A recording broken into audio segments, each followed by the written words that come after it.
Welcome to a new episode of The Bike Show where Don will be busy talking about a new model from TVS and explaining his new riding injuries, but with it being, not much more than a month away from the biggest motorcycle show of the year, the EICMA Expo in Milan, we have the traditional ramping up of new model announcements in the weeks leading up to the event. Undoubtedly, there will be a few big models that will only make their grand entrance at the expo itself. And although I won't be making the journey there this year, we will, via the YouTube channel as well as this Ignition programme, be bringing you the breaking news pretty much as it happens. Until then, though, there's still plenty to report on with BMW, KTM, Ducati and Aprilia announcing new models that will undoubtedly be of huge importance to the South African market and of course elsewhere around the world. I say that because 3 of those manufacturers have debuted new versions of some of their adventure models which are always eagerly anticipated in SA, while the 4th, Aprilia, has a smaller capacity sport bike for us to lust after, if not actually buy, since the Chinese and Indian alternatives have such a huge price advantage in cost-conscious Africa.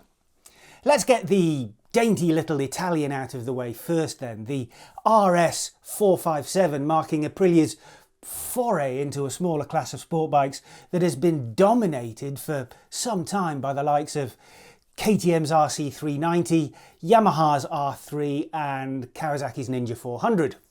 To look at, well, perhaps no surprise that it's very similar to the RS 660, which is no bad thing because that's hardly an ugly duckling.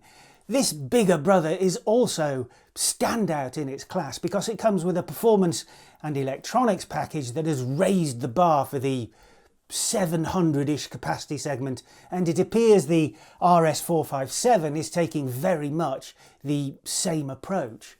That means that although no official prices have yet been released, it will undoubtedly be, like the 660, expensive. But it will back that up with the maximum permissible horsepower for an A2 learner compatible bike of 47 horsepower delivered by its parallel twin engine.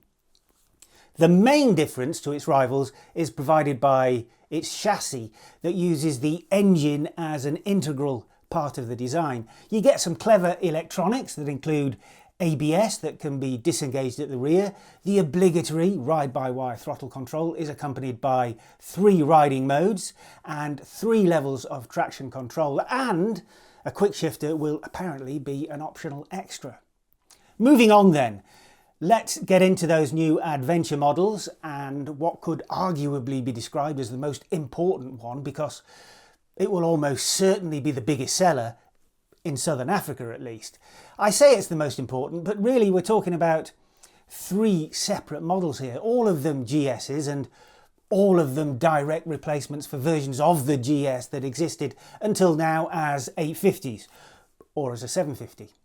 Although to be fair, it wasn't quite that simple because the GS 750 that we showed you our test of again on last week's episode was also in fact an 850, but detuned to offer less horsepower, even though it actually had the same capacity motor as the GS 850 and 850 Adventure.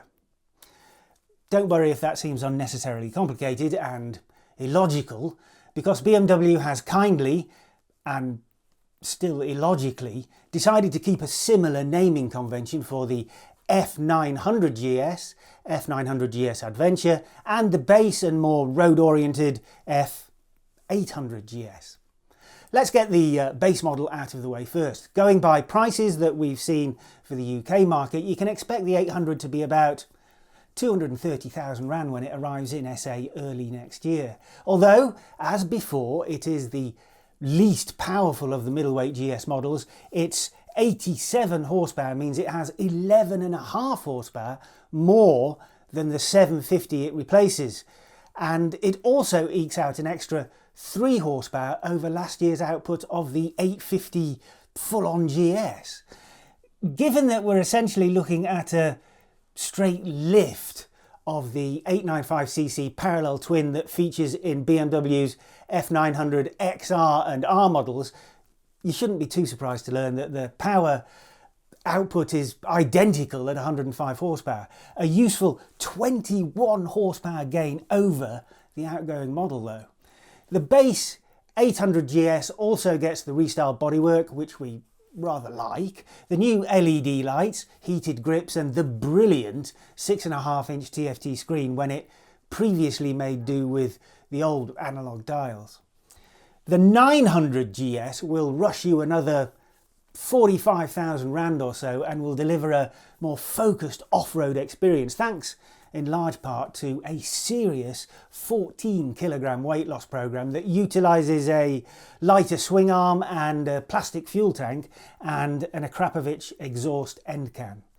The F900 GS Adventure will start at about 285,000 rand, but that price will soon soar well past 300,000 rand once you delve into the optional extras and specify some of the electronics that include extra ride modes, dynamic brake control and engine drag torque control. The Adventure will also bring you a bigger fuel tank, some chunkier styling, a greater degree of engine protection and of course a bit more travel for the suspension. If you fancy your Adventure a little more hardcore, then KTM's latest limited edition offering will probably be more your style. Though given how quickly these orange specials tend to sell out, you'll have to be pretty quick to bag yourself one. The 890 Adventure R Rally became available for pre-order on September the 20th, and once 700 deposits have been taken, the order book will be closed. Given the success of previous limited edition runs of Adventure, or indeed street and track models from the Austrian manufacturer, you'd have to say that this jazzed up 890 Adventure will probably be totally spoken for within a matter of days. The attraction of this particular special lies in its use of a load of the same components that can be found on the 2023 Dakar Rally winning 450 machine of Kevin Benavides. That means everything from the very best WP Explore suspension, XL rims and an Akrapovic slip-on exhaust, amongst an extensive list of many extras.